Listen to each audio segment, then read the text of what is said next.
This is Moonshine Lab, and being involved in the startup scene, we like to put on events like this and be involved in the community and collaborate with people.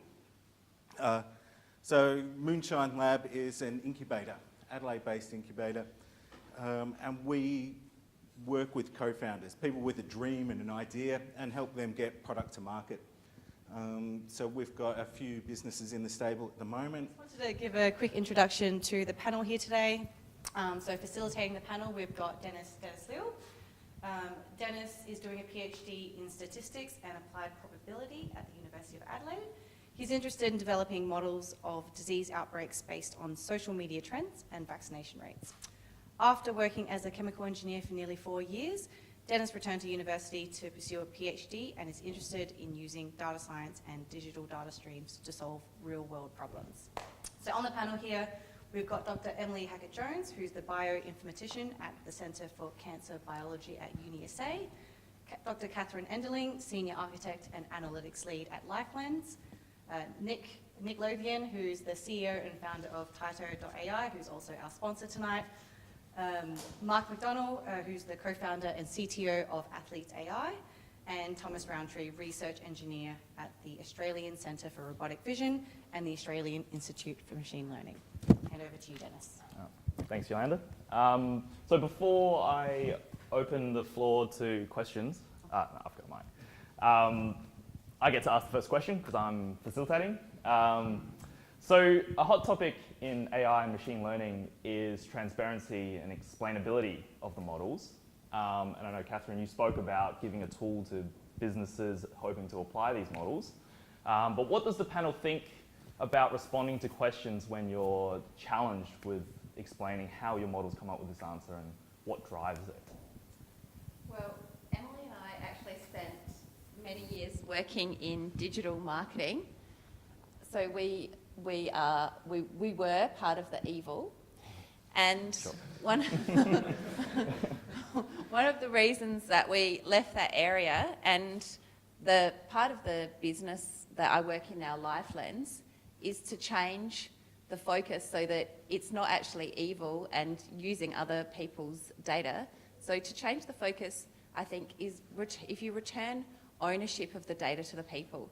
So I think people worry when, for instance, that's my dad over there, and if after his Google search I might find out that he's highly statistically likely to have a heart attack in a short amount of time, and it might be quite worrying for him to know, how do they know what I've been eating? Have they collected data from my Visa card about what I've been buying? My Flybuys information? Do they know how much exercise I do because my phone location is being tracked? So actually, a lot of this information is out there, and it is quite scary to think that maybe an insurance company would know this data. And so I think that's a negative experience for people to think they know this information about me that I wouldn't know about myself. So one of the main things that we want to do with our company is change that, turn it around, and let people control their own data, which means that you know what data you're giving out, who you're giving it to, and you get rewarded for that financially. Would you then also give it an opt-in for the result? So instead of just feeding it, you're likely to be this, do you want to know this? Yeah, so ownership of that data, end to end. Okay. You know who you gave it to, for how long, and you're being financially rewarded for that. So I think that turning that around and giving you ownership of it makes a big difference, and you can withdraw that as well. Yep. So that's the perspective that I have on it. Interesting. Yeah. I think Nick has... Yeah, so I'd just like to talk a little bit about that inspection of the results aspect of it. I think that's really interesting. You hear it a lot about people wanting to understand these black box models. Josh was asking questions about this earlier, and I think it's a really important thing. I think there's two aspects of this. Firstly, people generally want to know why a decision was made when it's the wrong decision or they disagree with it. So make better decisions. And genuinely, that's one option. That if you can get models that make less errors, it's less of a problem. It's proven by result and experience. This is true. But the other aspect is that there is this perception that machine learning models are non-interpretable. That's not necessarily true. There's a lot of techniques that are very interpretable. They're certainly more interpretable than human decision making. And even things like neural networks, there's pretty good techniques now that begin to inspect how those decisions are made. For example, today Google released a new tool that lets you inspect the decision boundaries around a machine learning model and put in data, see what features are being used to make those decisions. That's better than you get out of human-based decisions. And people don't realise that the reason that these are black box systems is because when you're pushing the state of the art, the first thing you do is get it working, and the next thing you do is try and work out what the hell is it doing. And that's the reason why they're black boxes, is because we are still pushing the state of the art, and that explanation comes along secondary. It's possible to argue that you should be thinking about this as you're doing it, and that's definitely true. I think people are thinking about it, but don't just think of these as black boxes. Demand those explanations, say that you want explainable machine learning when you're asking questions, and people can deliver that. So, Mark, you spoke a bit about your algorithm for helping athletes. Do you think, in a similar vein as this discussion, do you ever get responses from coaches that are a bit old school and say, how could this be any better than my experiences? Why should I believe what the results you're giving me? Well, so far the coaches that we've spoken to have been very interested in the added value that it can give. So, as I said in the talk, we're looking to, our product is a complementary AI product, not a substitutive AI product. So we're looking to add value to coaches, not replace them. Mm-hmm. So they will be able to say more about this, but when we have... I'm not asking him to right now. He's spoken to coaches who are very interested in the extra value that they can get from what we do. So more of a complementary service than a replacement. Yeah, sure. Absolutely. As I also said, I'm seeing a lot of complementary AI. People worry a little bit about will AI replace doctors? But I think what is going to happen is AI is going to help doctors make better decisions, not replace them. I think probably with more transparency as well, they can better assist why that results come and maybe pick up things like this in a complementary way. Yeah, sure, of course. So I'm kind of working in a medical area now, and it's really crucial that when we're dealing with patients that we're able to explain the result that's come through and what they should do next. And often that's a really difficult thing for them to then go ahead with, say, getting their breast removed or something like that. It's a really massive decision. So there's a lot of discussion around the ethics of the data that we collect and also what we should do with it afterwards, because we've still got it on our system. Should we continue to analyse it as new research comes in? So sometimes there can be, say, variants in the genome that are seen that initially are thought to be pathogenic, so that means you need to do something about it, and then later are found to not be pathogenic. So there have been cases, not with our lab, but with other labs, where people have made huge decisions and then it's turned out that that was the wrong decision. So that's the kind of conversation that I hear a lot, and I'm not sure that they've come to a decision, but definitely people think very seriously about explaining the results to people and making sure that we don't make mistakes and what to do with the data in the future. Just curiously, do you know what the fallout was for that particular case? Or? No, I don't know. It's so probably I don't very know. confidential. Yeah. I guess on that topic as well, we've seen the European Union already take steps onto data privacy and dealing with this new wave of AI, I guess. Does anyone have any comments or ideas of how Australia should approach this? Is it an opportunity to look at the innovation, or should we be careful and more considerate? Nick, I have opinions about everything. Yeah. So I think that the biggest thing that we're seeing here is the health records stuff that's going through at the moment. I think that it's become clear that people weren't educated well enough about that, and people are concerned about these things, and there's a great deal of validity to those concerns. I think some of the approach that was taken was overly cavalier about who can get data and who can't, and it's good that some of these things are being addressed. And the only way that does get addressed is when these questions get asked. But I think it's possible to swing the other way as well. There's a lot of benefit that comes out of these public health records and the kinds of population level studies that you can do. And it's important to keep a view of those when we're talking about, trying to encourage people to withdraw from these things because of privacy concerns. Well, yeah, but if it gives everyone an extra 5 years of life expectancy, what's the trade-off there? And people need to think about that a little bit. So, yeah.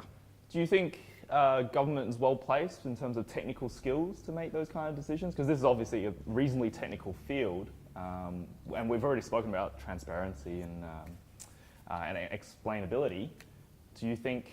I mean, in my opinion, the government knows the technology. Okay, there's people that can explain it to them fine, but there's a lot of political issues around access to data and the other uses of data which people are interested in. So, Sure. Yeah. But that also brings up that education is key, isn't it? Getting as many people into this field with knowledge about it, and particularly the diverse community, women, for instance, being educated in the field is really great. And whether you end up working it, like if you are a doctor, but you have skills in artificial intelligence, great. You're going to bring those skills together. And for us to be competitive in the future as a country, that's what we need, isn't it? Education in the area. Just on that diversity thing, I think people talk about diversity as a touchstone and it's a wonderful thing, but there's genuinely good reasons for this.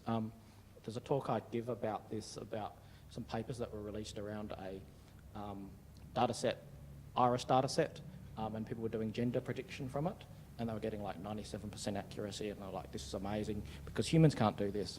And so it was an all-male team, and another team came along and inspected it, what they'd done, and wrote a paper called Gender Detection or Mascara Detection. And that's what it was doing. It was detecting mascara, and none of the men had realised. So you want to get good models, you have to have people from different backgrounds. And I guess on a slightly different kind of diversity, I've got a small assumption here, but Thomas, you're on the younger side of the panel. Do you feel there's like an age range of people accepting data and privacy as well as AI? Do you think that's part of it? They accept it. Yeah. I don't know. The other day in my house, we have a roommate. She lives with us, and we're talking about something, and she's like, "Can't you just make the robot learn it? Like just learn that thing?" You're like, "Oh, maybe you're right. We just learn it." But maybe that's what the young people will think. That robots will just learn that stuff. That seems difficult. Let a robot learn it.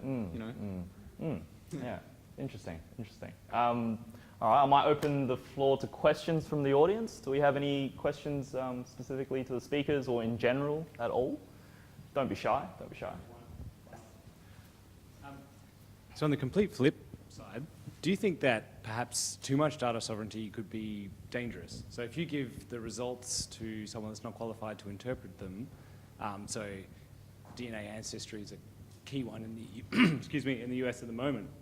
People are demanding to see, full history of their DNA when they submit it to these private companies. They will take that back and go, oh, I'm going to radically change my diet because I'm potentially susceptible to some particular type of cancer or disease. So yeah, what are your thoughts on that?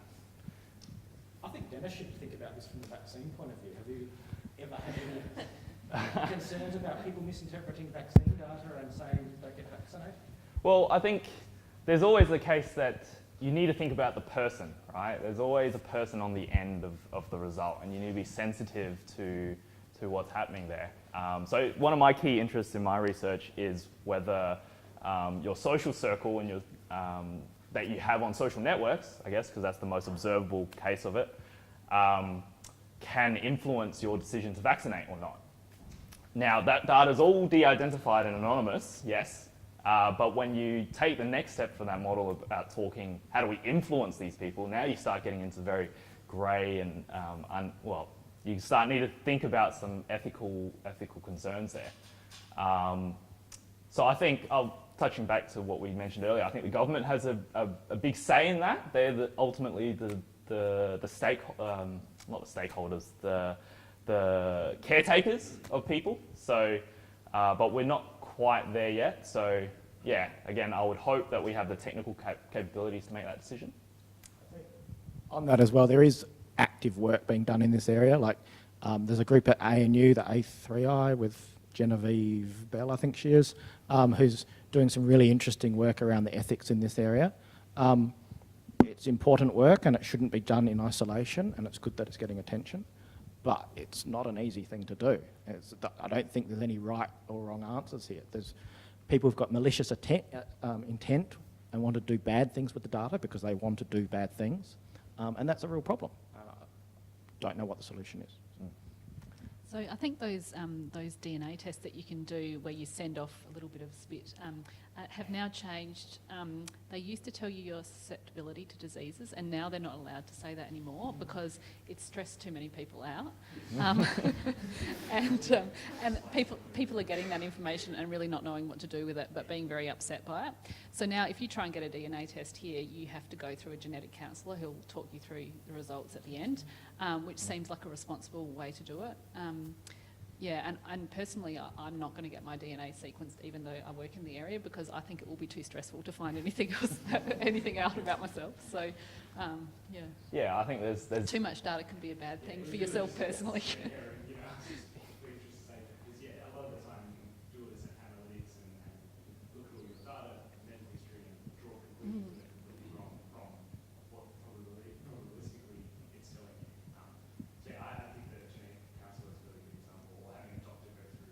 Yeah, that's right, and that's how it works here if you go and request a test. So yeah. There's one question. Another question from the audience? Yes. So my question to Dr. Katherine, you mentioned about monetizing the data, like which is in our hands rather than in the hands of the organizations. So can you throw some more insights about that monetization part? It's money coming in, so you really want to understand how an individual can monetize it. Yeah, so it's about providing a platform that does that for individuals rather than individuals doing it themselves. So Accessibility then, allowing. sorry? We're building one. We're building one. Yeah. Yeah. Yeah. Do you have one? Oh, there you go. We should talk. Yeah. Collaboration. There you go. There you go. Collaboration networks are useful. Yeah. So yeah, it's about accessibility and giving the option for someone to do that. Yeah, and a big also hurdle. putting the power into the hands of low-income earners. So we're focused on the low-income earners, people who work, your Uber driver, people who work at quick service restaurants, so who have a low income, and actually that helps them. That money's quite meaningful, supplementing their income with that money, as well as the control over their data. It's two benefits. So you're using blockchain as well? Sorry, giving loud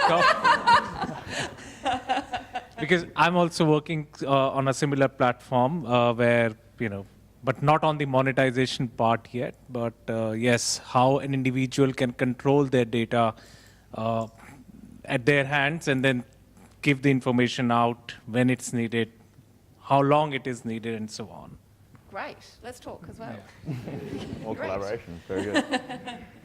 Okay, so just to bring it back a little bit, we've spoken a bit about ethical concerns, but I think it's good to touch on perception of AI and machine learning now. What do you think the perception of AI, machine learning, data science is in Australia? It's particularly with the traditional media. Do we have a positive, cautious, negative? Does anyone have experiences from marketing, at least, even? Conversations? No? No? Or is it different? So I think, I guess I've been doing the startup circuit a little bit, raising money and stuff, and it's very easy to get meetings. If you use the word AI, Yeah. So there's a lot of thought about interest? changing my company's name to AI Magic Dust, because you would see, but not believe the number of pictures that have got nothing to do with anything with AI, and then they go, with AI, and you're like, you don't know anything about AI. But they want some AI to sprinkle on it, and that's going to solve everything. So there's a lot of hype around. Look, some of that hype is justified, to be frank. People try and lower the amount of hype, but the results that are coming out are pretty different to things that have been done before. So, you know, it's hard to know. I think one interesting thing that I've noticed is that, you know, there's always this talk about this artificial general intelligence thing taking over the world, and when is it going to be human level and things. But people have started talking about they have an AI and actually create, like, using the terms, oh, they've got an AI versus, oh, they use AI. And I think that change in attitude to the AI, to actually sort of giving it a personality and as a thing, has been quite significant. It's happened in the last, you know, 9 months, this year, sort of thing. And I think that sort of represents a shift in people's the way they're thinking about it. I don't know what it means, if people genuinely think that these chatbots are these things, but there are personalities with them. So, I mean, there's a lot of dumb people on the internet too, so I don't know. Yeah, I guess on that, is the perspective different online?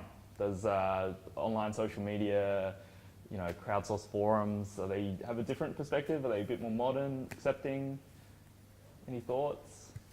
I know Twitter's got a very different language to your normal stuff. I'm going to ask Yolanda, because we're too busy to be on social media. I've actually gotten my sister to do all the social media tonight, so don't ask me. So, I'm doing a lot of talking here, but like there's a really popular sentiment level model thing that came out of social media where you use Twitter emojis as labels for what the language is about. So, you know, if people are saying good things, it's got a smiley face. If they're saying bad things, it's got some gun or something. And because of the volume of data that you're getting from these chat forum type things like Twitter, you can build incredibly powerful models from that because there's just so much more data. But on the other hand, it does understand language like Twitter, as opposed to... There's potential biases in using there's some strange language things that happen there, like hashtags are this thing that are in Twitter and nowhere else. So they're not in the normal English it's language. weird. Well, I might open it up for more questions. I think we have one over there. Hi, thank you so much. All of the talks were really fascinating. It's really just an open question for you all. You started with a question about Australia in general, but I'd like to know what the opportunities and challenges are for Adelaide in particular, especially in getting the community on board with this. What are the barriers that you're facing in terms of challenges? Is it legislation? Is it community? What is it? And what are the opportunities here?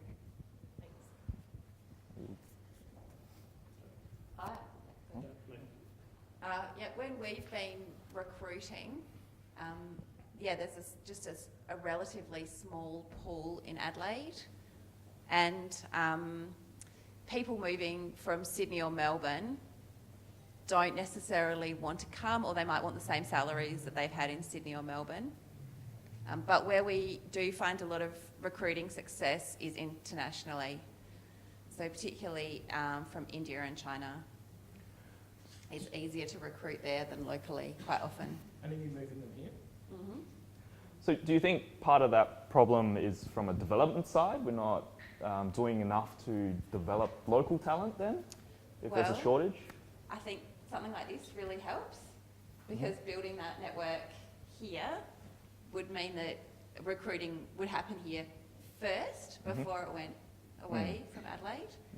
But yeah, it's a relatively small population, isn't it? I think, I'll add something to that. So I don't have a startup or business background, and so I don't think I'm well placed to talk on the challenges too much, but to say something really positive, I never would have thought it would be possible to start up a company like ours in Adelaide before we did it. I had this preconception that you had to go to Silicon Valley to do something like this. So I found it very exciting and makes me very happy to be able to be involved in a company like ours in Adelaide. I guess some of that's visibility as well, isn't it? Just being able to see it. It may have happened before, but you didn't see it. That's why events like this might be quite good. I think it's really important. What you guys have done is great. Thomas? I have experience like that as well. So when I joined my job at the Centre for Robotic Vision, I didn't really know that AI was something you could do outside of Silicon Valley without the GPU servers that Google have. I didn't think we'd have the processing power, because I'd heard that they spend weeks training models, and I thought, we just don't have the resources here. But you do. You can buy graphics cards, you can get the equipment, you can do this already. So you don't need heaps of stuff. It's all here. You just really have to do it. That's the only thing missing, just doing it. And I guess some in this industry, we're not as tied to physical infrastructure, it sounds like. So there is opportunity to be decentralized, I guess. And there's lots of web resources, so if you need lots of compute, you can buy it from Amazon or something. Like there's heaps of stuff available. The other thing is that in Adelaide you can find an office floor in just about every building, and it's super cheap. And I remember when, maybe even free. Come to Adelaide. I don't know if that's true, but I remember Steve, when we were working for Accenture, he said that, the office space in Adelaide is just so much cheaper than in Sydney and Melbourne, and, if only big companies would realise that, they'd all move so over that's an here. advantage, isn't it? Yeah, it's a positive, yeah. Can I just say our sponsor, Moonshine Labs, has got some space here for startups. And Adelaide is amazing for staff retention because people don't move as quickly between companies because there are fewer companies.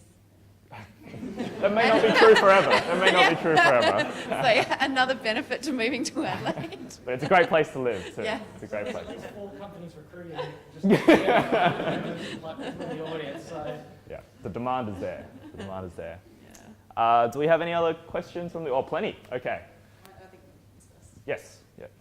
Hey, thanks for all the talks today.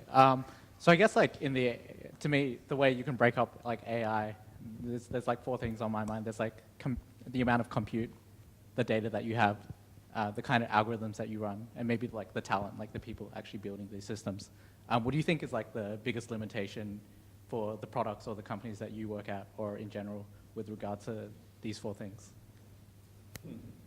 I think AutoML has removed one of the big barriers, I think. Well, not removed it, is in the process of starting to remove one of the big barriers, which is as much deeper knowledge about more algorithms. And implementation, I guess. Yeah. Yeah. In many fields, getting data. So in my field, getting customer data is always very difficult. In research, we have no trouble with most of those things. We have really talented people, lots of data. The problem that we have is money. So funding comes from Commonwealth sources, and we apply every year for grants, and that's the thing that's a limiting factor, is keeping the talented people who want to work in the industry there. Mark, did you have something? Yeah, so for certain applications of AI in products, you need all those things, but you also need a lot more. You need all the stuff that you need for big software projects that machine learning algorithms might just plug into as one small part. So all the software tools, the engineers to design how you might use the cloud-based services, databases, all that stuff. So. And making decisions about what problems to solve with machine learning is pretty hard and tricky as well. There's sweet spots, and to some degree, I think it's only experience that sort of knows when to use it and when it's going to be better to just write some code. Yeah, sort of the design process still needs that early step. Yeah. We had a question in the middle there. Howdy. I was just wondering, for someone who's heard a lot about this stuff but never actually played with it, is this something that you can legitimately, have a go at, try things? If so, what's the beginner step? Any recommendations on where to dip your toe? Yeah, so you can easily do this at home, I think. There's lots of resources, there's lots of people on YouTube you can follow that give 5-minute tutorials on building models to classify handwritten digits or whatever. There's heaps of stuff available. You could go home tonight, install PyTorch, do the introduction tutorial, and have it working tonight. And you could be classifying some images of boats or something. Specifically, I'd recommend there's an online course called fast.ai, so FAST.ai. Really, really, really good, free, gives you state-of-the-art classifiers for imagery in the first lesson in an hour and in 10 lines of code. So, yeah. And actually, this is something that I've had to deal with recently. Being an engineer before and not doing much coding, and now being in this machine learning space, you'd be surprised how much resources there are on the internet, even just to learn how to code, if you're not even there yet. You pick it up quite quickly. There's a lot of resources online, on YouTube, all sorts of places.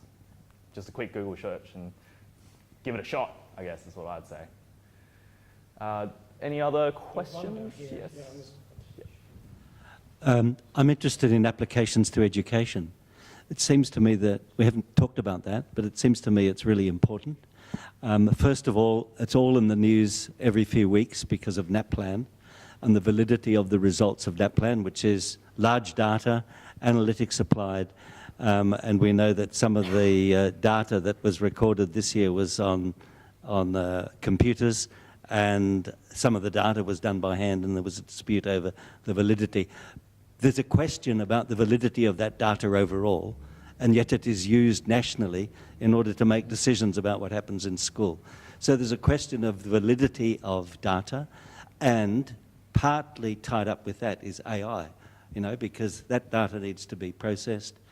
And possibly in education, and this is really the challenge, that instead of thinking that you know, kids can be automated to go through a program or through a course, what are smart ways that children ought to be prepared for working in this field in the future?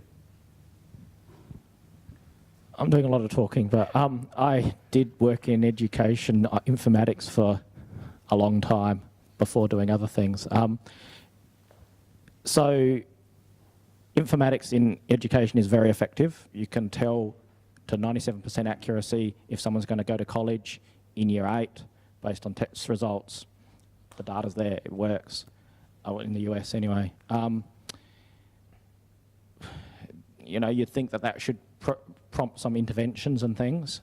I would never do an education startup because it's hell trying to get anything done. So good luck, really. Yeah. Like, so there's policy issues which are outside the scope of being solvable by AI at the moment, except perhaps in China, where they can just go press a button, and do what they want. Like, it's a very hard problem. There's no doubt that it works, that you can detect when there are problems, even with imperfect data. Some data is better than nothing. Understanding the biases in it is important, but getting some data, any data, is really good. So big supporter of the idea of NAPLAN. There's issues around some of that, but getting the data out into systems so you can do something, it seems to be the first step in having any kind of sensible policy discussion.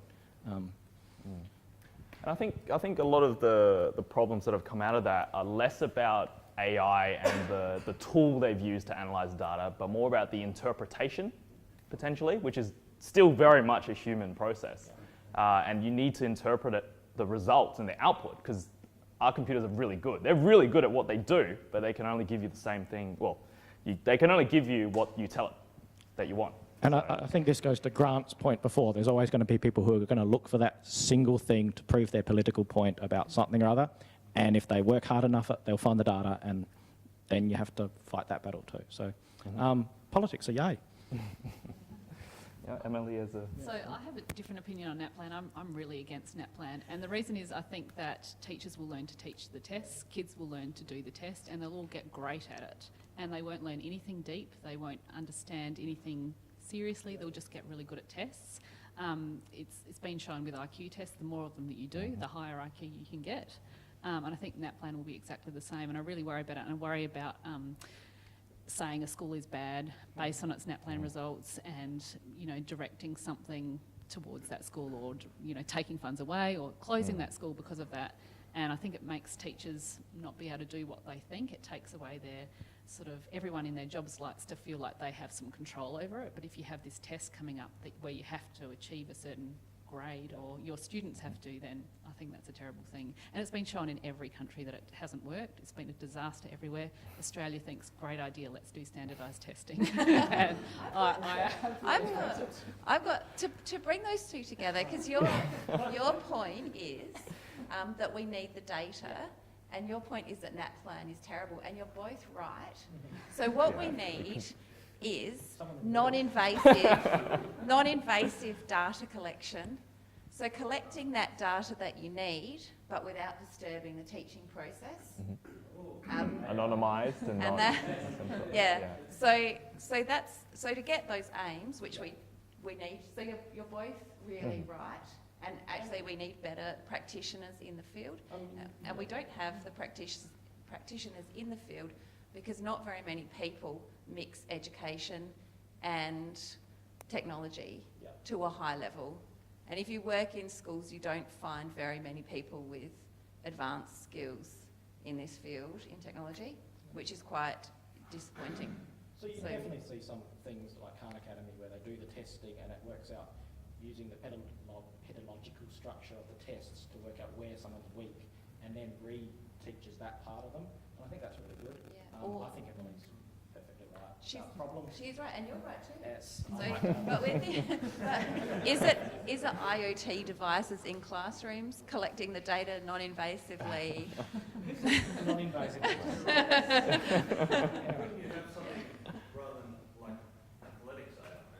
Just learn AI where you've got a camera in the classroom that will be able to see episodes of learning and then be able to reward that.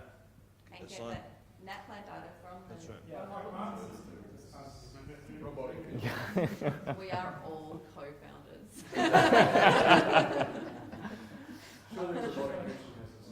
All right, I think we've got time. Yeah, one more question. Yeah. So my question is slightly, I guess, I was speaking to him earlier regarding training data and labeling and so on. I guess this is boring part of supervised learning. So where would you suggest you get like label data for supervised learning? Like you mark out your tennis player and what they're doing. Somebody is manually doing that? Or are you auto-classifying that? Is that how is that happening? Yeah, it is a manual process. So for most applications of supervised learning, you do need to start with human manual labour. Yeah. So doing some tedious labelling, like in your segmentation example, this is an outline of a cup or so on, or we have a process where we label this is a serve or this is a forehand. In some cases, you can get labelled data in a much more automated fashion. So I've worked on a different project in a different role where it was necessary to get labelled data of different types of materials, of containers. They were all sorted in the first place. So we were fortunate enough to be able to feed large crates full of sorted materials through a system with a conveyor belt and take photos, and we didn't need a human to label each container individually. So sometimes you can get around the huge amount of manual labelling if you have some other way to make sure that you can systematically get labels for different classes. Yeah, that would be my approach, is to find a way of cheating a little bit and automating some of that data collection. It doesn't work all the time. Tomorrow I'm going to go to work and annotate milk bottles on a conveyor belt for a recycling trial thing. And I'm just going to... I'm using a tool that makes it easier, but yeah, it's going to be a bit manual. Yeah, but find a way of cheating a little bit. Yeah, well, one way to do that is to have some label data and train a classifier on it. It'll give some answers. Maybe it's at 70 or 80%, not the 99% you're looking for. And you can do a human in the loop semi-automated labelling, because you can much more quickly say which ones are right already. In that drone footage you saw, I had to annotate lots of frames of drones, and for that I was selecting one frame in the video and then using some motion tracking to track that box I'd drawn through a couple of frames. So for like one annotation I might get 50 frames out of that, then the drone would go behind a tree. I don't have to re-annotate it again, but I could leverage a motion flow to extend my labeling.